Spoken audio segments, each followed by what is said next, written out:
This is Rabbit News Hallyu, and the event in question looked, on paper, like a routine appearance.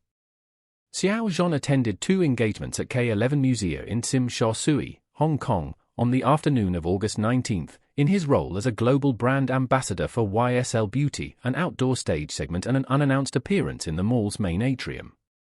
Nothing unusual there. Brand ambassadors show up, wave, perform a scripted moment, and leave. What made this particular afternoon different was what had already happened before he arrived. By 7 in the morning, hours before the event officially started, the area in and around K11, and along the harbour front nearby, was already saturated with fans dressed in red. Not scattered supporters here and there, but a crowd dense enough that reports described the colour as visible in every direction. Subway stations and shopping centres in the surrounding area were carrying ambassador promotional material, and local social media users had begun joking that the city had effectively become ground zero for this fandom's devotion. That is the surface story.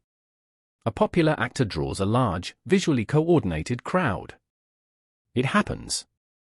What turns this into something worth examining more closely is the mechanism that formed around it, the fact that colour itself became a form of admission control. There is also a timing detail worth noting before moving further. August 19 was the Qixi Festival, sometimes described to international audiences as the Chinese equivalent of Valentine's Day. Brand activations scheduled for Qixi typically lean on romantic or gift-giving themes, since the calendar date itself already carries commercial weight for beauty and luxury categories. A skincare ambassador appearance landing on that specific date is not a coincidence worth overreading, but it does mean the event was competing for attention against an entire day's worth of Qixi-branded marketing across Hong Kong, which makes the scale of the early morning turnout more notable, not less. According to accounts from the event, staff repeatedly clarified the rule to arriving fans: red was the approved color, and it granted entry. Yellow was treated as the wrong signal, and those wearing it were asked to change clothing or were stopped before entering. Red, within this fandom, functions as the recognized color of support, a convention reportedly understood collectively rather than issued as an official directive from any single source. But once staff at a commercial brand event started enforcing that convention at the door, an informal fan custom had effectively been absorbed into the operational logistics of a paid brand activation. That is the detail worth sitting with. Fan cultures develop their own visual codes constantly, matching light sticks, coordinated outfits, color-themed support projects. Usually those codes stay inside the fandom, expressed through choices individual fans make on their own. What is less common is watching that internal code get operationalized by event staff as an actual gatekeeping criterion, functioning almost like informal credentialing at the entrance of a space technically run by a global cosmetics brand. One reasonable reading is that this reflects how deeply integrated a specific fandom's visual identity had become with the logistics of this particular appearance, to the point that managing crowd density and managing color coordination were treated, in practice, as the same task. This does not establish a broader industry pattern on its own.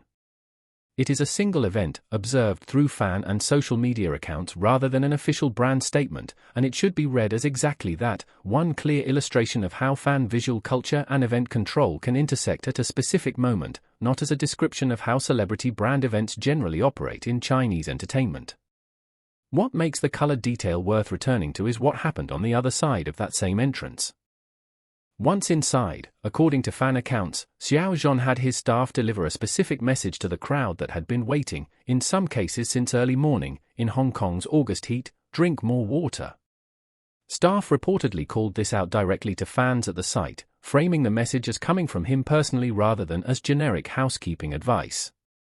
Cooling patches, iced water, bottled mineral water, cola, and zhanglinghe, a common over-the-counter remedy for heat exhaustion in the region, were distributed on site. Mobile industrial-scale air cooling units were reportedly brought in as well, a detail several fan accounts online described as unusual for this kind of appearance. There is a second, smaller detail layered into that same moment. Multiple fan accounts noted that staff used a specific, affectionate nickname associated with this fandom rather than a generic term like everyone when relaying the hydration message. Whether or not that word choice was scripted in advance, its effect was to make an otherwise standard safety announcement feel individually addressed rather than broadcast. From a media strategy standpoint, that nickname is a small but instructive choice. Generic safety announcements at large public appearances are usually written to cover legal and logistical bases: stay hydrated, watch your belongings, follow staff instructions. Those same 3 points were reportedly delivered here, including reminders to keep valuables secure and stay alert to unrelated bystanders. What changes the register of the message is the vocabulary wrapped around it. Addressing a crowd by an insider term, the fandom itself uses signals that whoever wrote the announcement was working from an understanding of the fandom's internal language, not simply drafting a standard crowd safety script. That is a narrow observation about this one message, not a claim about how safety announcements are generally written across the industry. Put those two things side by side, and the color-based entry system reads differently than it did on its own. It stops looking like a purely one-directional filtering mechanism and starts looking like one half of an exchange. The fans organized themselves visually to be recognized. The response, once they were recognized, was a fairly concrete set of provisions aimed at their physical comfort in the heat, not just away from a stage.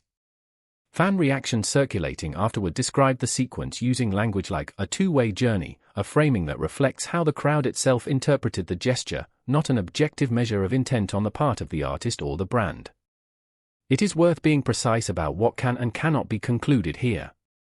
The available evidence, event day fan accounts and social media commentary supports a description of what was organized, distributed, and said at the venue. It does not establish who made the underlying decisions, how far in advance the cooling measures were planned, or what internal coordination happened between the brand, the artist's team, and venue staff. Those specifics simply aren't part of the documented record available here. What is documented is a chain of small, concrete choices: a crowd forming hours early around a shared color, venue staff converting that color into a functional filter at the entrance, and a response on the other side of that filter that treated the people who showed up as more than a backdrop for a promotional appearance. None of those pieces are dramatic in isolation. A crowd wearing a fan color is not unusual. A brand ambassador appearance is not unusual. Bottled water at a summer event is not unusual. It's the sequencing, access controlled by color, followed by a coordinated welfare response addressed specifically to the people that color represented, that turns an ordinary appearance into something with a more legible shape.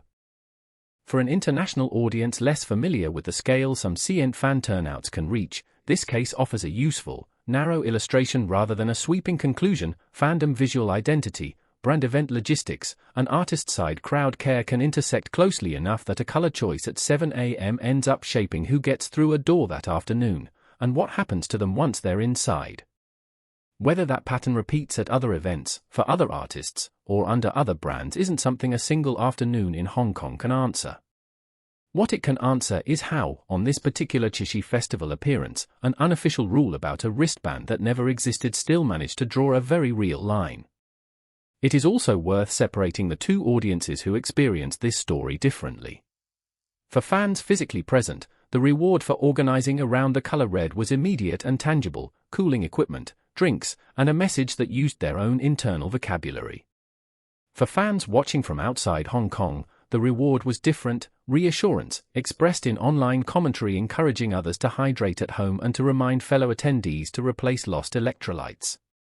Both groups arrived at roughly the same interpretation, that the gesture read as reciprocal rather than one-directional, but they arrived there through different evidence. That convergence, across fans who were present and fans who were not, is itself part of why the moment traveled as far online as it did, independent of whatever the brand's original promotional plan for the day might have been. If you're the kind of viewer who wants the story behind the story, not just what happened, but why the small details end up mattering, that's exactly the gap Rabbit News Hallyu tries to fill. Subscribe if that's the kind of entertainment coverage you're here for.